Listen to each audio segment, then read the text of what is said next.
আপোনালোকে ইতিমধ্যে অৱগত যে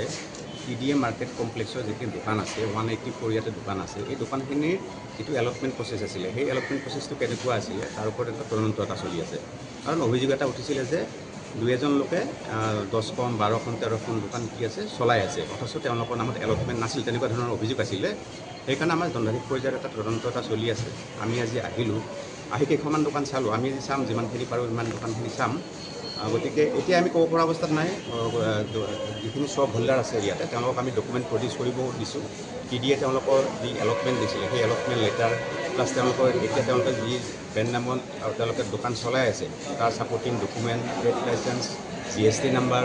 বা লাইচেঞ্চ লেবাৰ লাইচেঞ্চ যিখিনি ৰিলেভেণ্ট ডকুমেণ্ট আছে সেইখিনি আমি তেওঁলোকক প্ৰডিউচ কৰিব দিছোঁ কেইখনমান দোকানীয়ে প্ৰডিউচ কৰিব পাৰিছে কিছুমানে প্ৰডিউচ কৰিব পৰা নাই তেওঁলোকে অকণমান সময় লৈছে আধা ঘণ্টাৰ ভিতৰত দিম বুলি কৈছে গতিকে গোটেইখিনি ডকুমেণ্ট আমি চাম চোৱাৰ পাছতহে আমি আহিব পাৰিম আৰু এতিয়া অকণমান সময় লাগিব কাৰণ কিয় এলটমেণ্ট প্ৰচেছটো কেনেকুৱা আছিলে সেই 2002 চনৰ পৰা এই TDA মাৰ্কেট আৰম্ভ হৈছিল আপোনালোকে জানে 2002 চনত এলটমেণ্ট আৰম্ভ হৈছিল 2002 চনত সেইকাৰণে আমি এলটমেণ্ট প্ৰচেছটো কি আছিল সেই বিষয়টো আমি চাই আছোঁ সেই বিষয়টো আমি তদন্ত কৰি আছোঁ পুৰণি ফাইল আমি বিচাৰিছোঁ গতিকে তদন্তৰ অকণমান সময় লাগিব তদন্তৰ শেষত আমি যেতিয়া তদন্ত প্ৰতিবেদন দিম আপোনালোকে আটাইখিনি কথা জানিব পাৰিম কোন কোন বিভাগ আছে আপোনালোকৰ লগত আমাৰ লগত আছে TDA মই আছোঁ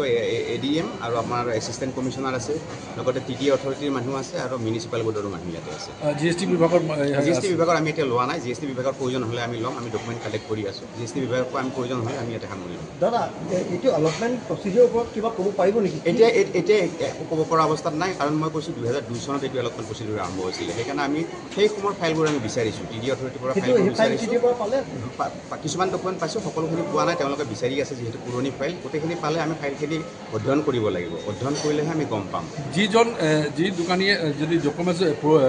প্ৰুভ কৰিব নোৱাৰে তেওঁৰ ওপৰত ডেফিনেটলি যদি তেওঁলোকে পাওঁ আমি মানে আইনমত ব্যৱস্থা গ্ৰহণ কৰা হ'ব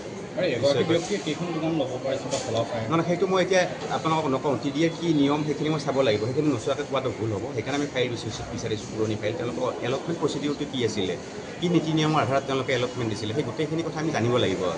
সেইখিনি আমি চাই আছোঁ পিছত ক'ব পাৰিম তদন্তৰ প্ৰতিবেদন সকলোখিনি কথা ওলাব থেংক ইউ ধন্যবাদ থেংক ইউ